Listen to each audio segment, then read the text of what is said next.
জামাই ষষ্ঠী ছোটোবেলা থেকে যখন কৈশোর মন আস্তে আস্তে যৌবনের দোরগোড়ায় এসে দাঁড়ালো, তখন একটু একটু করে বিয়ের ইচ্ছা, মানে বিয়ে হবে, বাঙালি বিয়ের প্রতি একটা ভালোবাসা, এবং সেই বিয়ের অনুষ্ঠানে যাওয়ার সঙ্গে সঙ্গে যখন মনে হতো যে এরকম একটা সুন্দর, আমার খুব ইচ্ছা ছিল যে নিজের বিয়েটা যেন একেবারে বাঙালি মতে হয় এবং মন্ত্র উচ্চারণ সকলের সামনে, তো সেটা হয়েছেও।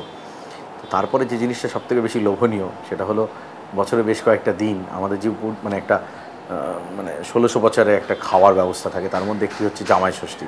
সেটা যতদিন জামাই না হওয়া যায় ঠিক খাওয়া যায় না। তবে বিয়ের আগেও কয়েক জায়গায় জামাই ষষ্ঠী, মানে বাড়ির অন্য কারুর জামাই এসছে, তো ওগুলোতে খেয়েছি। কিন্তু নিজের জীবনের প্রথম জামাই ষষ্ঠী 2 বছর আগে হয়েছিল।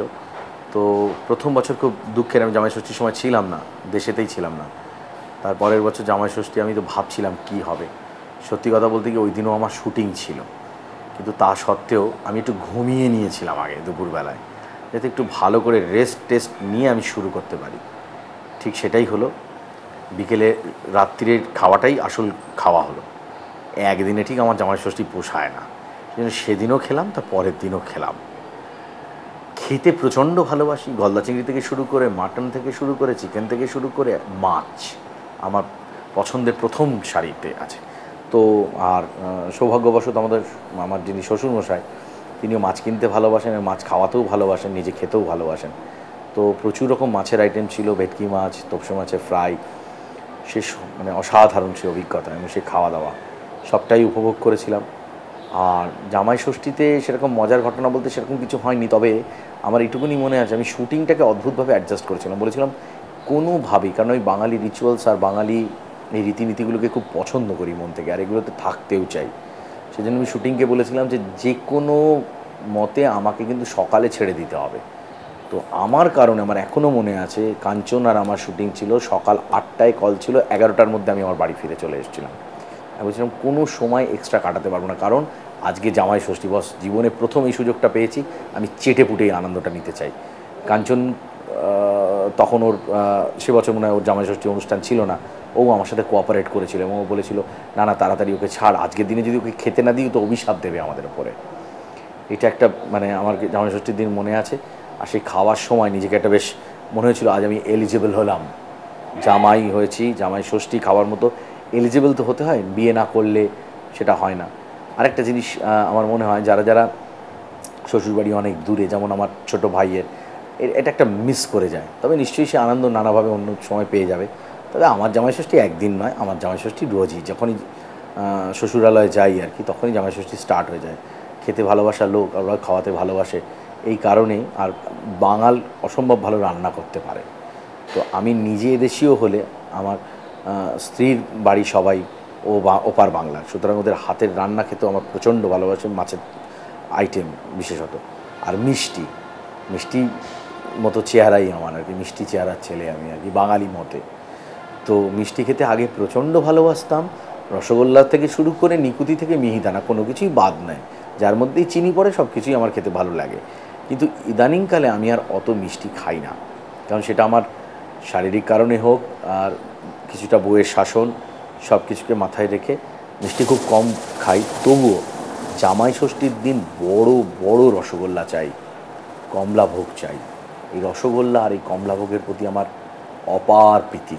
তার সাথে যদি দই দিয়ে মেখে খেতে পারি, ভাবার বাইরে। জাস্ট এ মিনিট, প্রচণ্ড জল চলে এসছে মুখে। আপনারা তো পায়েস অনেক রকম খেয়েছেন, আজকের আপনাদের একটু লিচুর পায়েস বানিয়ে দেখাচ্ছি। তো তার জন্যে খুবই অল্প পায়েসের মধ্যে দিয়ে জিনিসগুলো লাগে, খালি চালের পায়েসেতে যেরকম চাল লাগে এটাতে লিচুটা লাগবে, আর মোটামুটি সব একই রকম জিনিস লাগে। তো পায়েসের জন্যে দুধ লাগবে, চিনি লাগবে, একটু খোয়া লাগবে, আর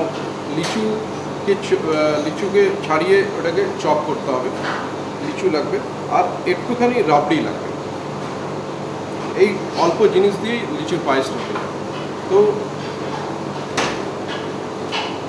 প্রথমে দুধটাকে খুব ঘন করে নিতে হবে, দুধটাকে ফুটিয়ে ফুটিয়ে বেশ ভালো ঘন হলো, তখন আপনি ওটাতে একটুখানি চিনি দেবেন, চিনিটা দিয়ে বেশ ভালো রকম ফুটিয়ে ফুটিয়ে দেখবেন একটুখানি লালচে কালার চলে আসবে।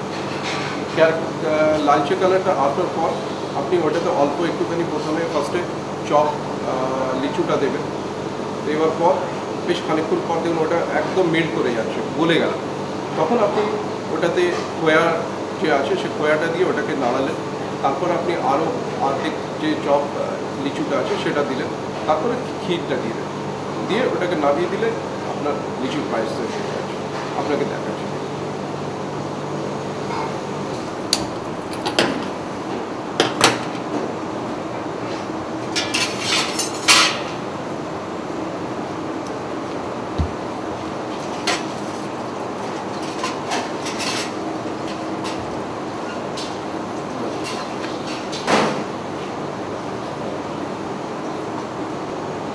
এইবার দুধটাকে বেশ ভালো মতো ঘন করতে হবে, তো দুধটা একটু ফোটাতে হবে বেশ খানিকক্ষণ।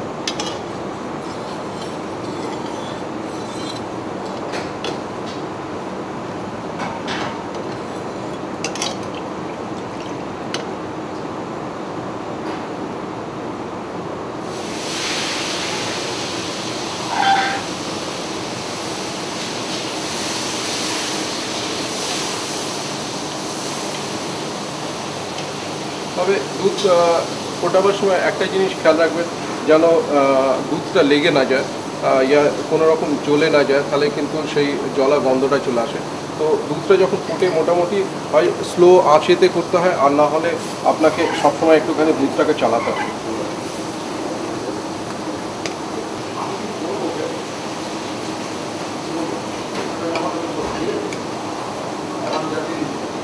দুধটা বেশ মোটামুটি ঘন হয়ে এসছে। এইবার আমরা এটাতে একটুখানি লিচু চপ ছিল সেটা দেব, কেন কি এটা এখন দুধের সাথে আস্তে আস্তে ফুটবে, আর ওর ফ্লেভারটাও দুধের ভেতর আসবে, আর ওই লিচুটা গলে যাবে। তারপরে বাকি যেটা চপ আছে ওটা পরে দেব। এটা দিয়ে খানিকক্ষণ ফোটাবার পর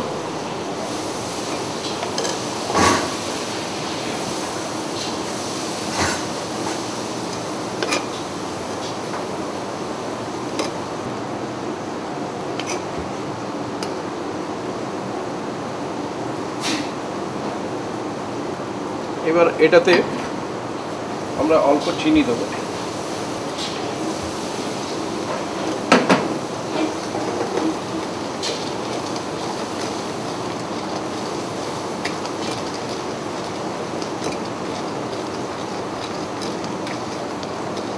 চিনিটা যখন দেওয়া হয় তখন আবার কি হয় যে দুধটা একটু পাতলা হয়ে যায়, কিন্তু ওটাকে আবার একটুখানি ওটাতে ফুটিয়ে ওটা আর একটু ঘন হবে, আর তার সাথে সাথে লিচুটাও সেই সময় আস্তে আস্তে গলতে শুরু করবে। যেই ওটা ঘন হয়ে আসবে তখন আমরা ওটাতে খোয়াটা দিয়ে দেবো।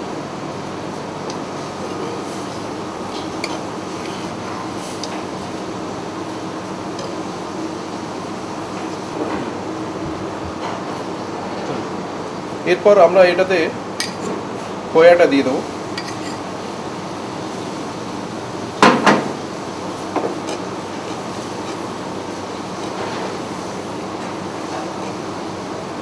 খোয়াটা দিলে এটা আস্তে আস্তে মোটা, আরও মোটা হয়ে যাবে।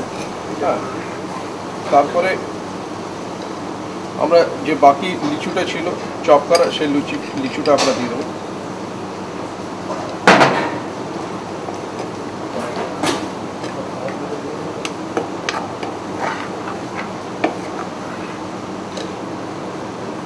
তারপরে একটুখানি রাবড়ি যদি দেন তাহলে খুবই ভালো হয়। তো উপর থেকে একটুখানি রাবড়ি যদি মিশিয়ে দেন তো এটা আরও টেস্ট হয়ে যাবে।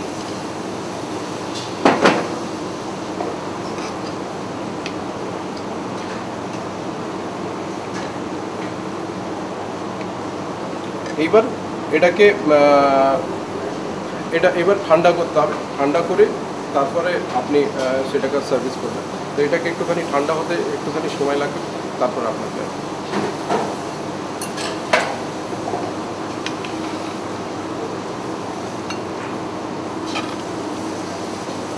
হয়ে গেছে ঠান্ডা। এরপর আপনি কোনো গ্লাস या বাটিতে আপনি দিতে পারেন, সার্ভিস করতে পারেন এটাতে।